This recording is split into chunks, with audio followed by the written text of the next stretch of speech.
What's up guys, T here, back with some more Hearts of Iron 4 footage. Today we're going to be taking a look at the construction screen. That's basically where all your civilian factories operate. You're going to be able to see that 15 of your civilian factories are being used for consumer goods, 8 of our civilian factories being traded away for different resources. You can see what resources are being traded for by hovering here, and then you can see what we're actually building with our civilian factories. So we have 9 of them going to town. I'm working to build more civilian factories in Hanover, which is good because we're going to need some more of those. Obviously, if we only have 9 free ones right now. You can see that we have 32 total. That just kind of adds it up for you. You can also see that up here in your factory screen, but that breaks down military factories, civilian, and naval, just kind of the total number there between those 3 items. But basically what you can do here is you can build all of these items, and first we're going to just kind of go through what each one is. And so first thing is infrastructure. Basically what that does is it builds more supply, ability to have supply in the area. So support more troops. The more infrastructure you have in an area, the more troops, Air Force, whatever it can supply within that area. So it's really important for keeping your troop supply, because insupplied troops are terribly inefficient at fighting, which is a real problem when you're fighting out there. The infrastructure screen has its own build territories, so any of these you can max out 10 to 10 without affecting any of the other building items, which is nice to know, because some do overlap each other. So airbase, again, is just like infrastructure, independent. You can build 10 of 10 in all of them without affecting anything. Airbases are runways. They're places you can station your aircraft in order to let them, operate out of. That's pretty self-explanatory. You build them where you want, where you need. You're going to want to build them near areas that they can have range to where you want them to operate. That's extremely important because aircraft are ranged. If you build them in a front line, the only difficult sometimes thing is if you don't have enough infrastructure, the airbase will become under supply, and that makes your planes terribly inefficient again. Next thing is anti-air, again, independent of anything else. You get to build up to 5. Producing anti-air obviously protects the territory it's built in from being shot by aircraft.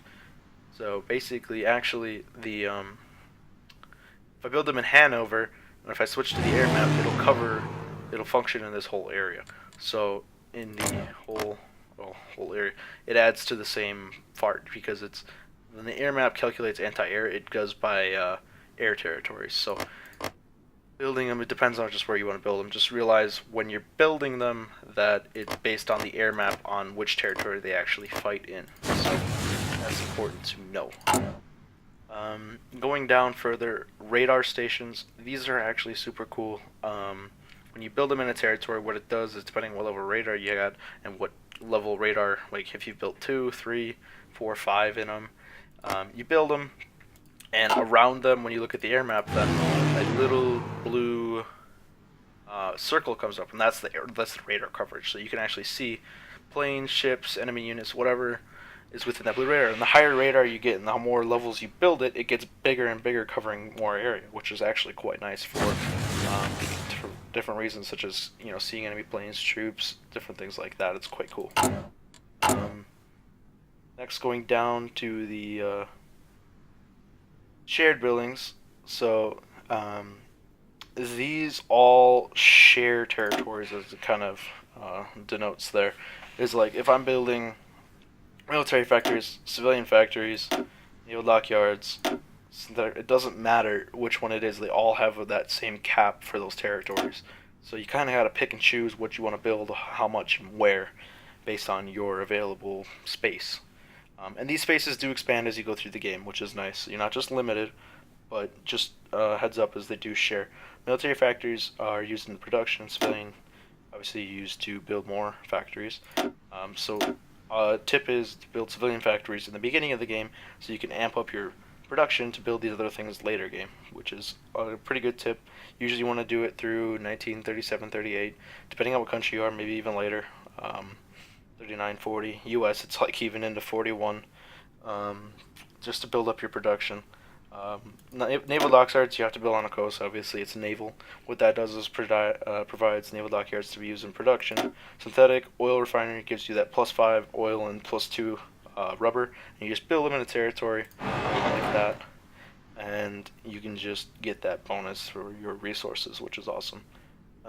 Rocket sites, um, you build it in a territory, and then it's the operational territory, kind of like an airbase, and you can launch rocket attacks if you have rockets. And the nuclear reactor um, basically provides you with uranium to be used to build nuclear bombs. So that's what that's for.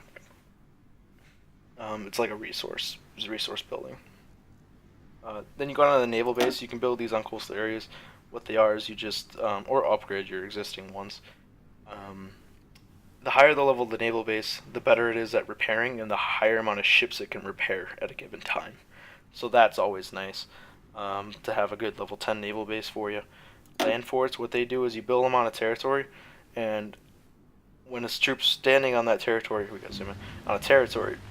When a troop's standing on that territory, it gives them a pretty good defensive buff, but it's only good if they're being attacked from one direction, so like the front. But if they're also being attacked from the back, that defensive buff is negated, obviously, since the fort focuses on one forward defensive position. Naval forts, same way, except you build them on the coast, but same idea. And then convert is what it does is you convert civilian factories to military factories, and it requires a tad bit less production than just building a conversion cost. So it requires a tad bit less production power to convert than to build a new one. See, it only costs 2,000 to convert a civilian to a military, where it costs 3,600 to build a whole new military factory. So that's kind of the ups and the downs. Going forward, we have just about actually covered everything. Just the last thing I guess I'll point out is you just have your buffs up here for construction speed. Just get notified here. So we have plus 5% right now. Oh, I actually forgot. You have priority ability to organize how prioritized the construction of each building is, which is extremely important. It's extremely important in the production tab too. But in here, if you have a limited number of civilian factories, obviously you can only work on a certain number of projects. So if you want, maybe I want to build these first, hit the up arrow. Oops, hit the up arrow and get them up to the top so they're being produced right away. And this also works, with any of these if I had them in here. So like another little thing is, if say you have one, like say this is way longer and this is at the way bottom, and I wanted to jump to the top, what you do is you hold shift and you hit the up key, and it jumps right to the top. That's a little shortcut for you. Alright guys, I think that's really all I have to say about this screen. Thanks so much for watching. If you like this, I got more content like this coming out. Be sure to hit that subscribe button. I'll see you guys in the next one.